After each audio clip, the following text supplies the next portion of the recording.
Hello everyone, I am Mrs. Raginee Somthankar, the Director of English Learning Academy and Study Abroad Consultancy.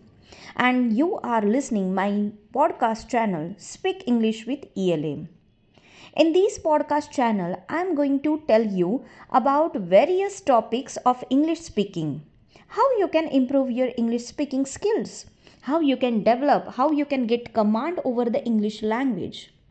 That I will tell you in a simple manner and with the practical assessments. To get command over the English language, it is not just about the communication skills, but it is about the writing skills, it is about the reading skills, and it is about the speaking skills also. So we are going to take the different types of sessions on English language for the various development.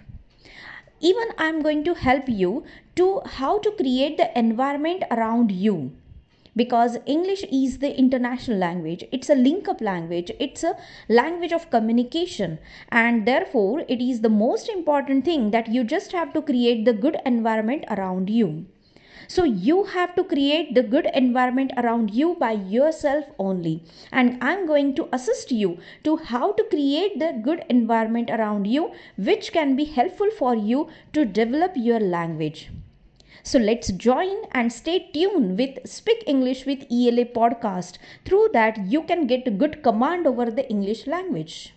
Thank you.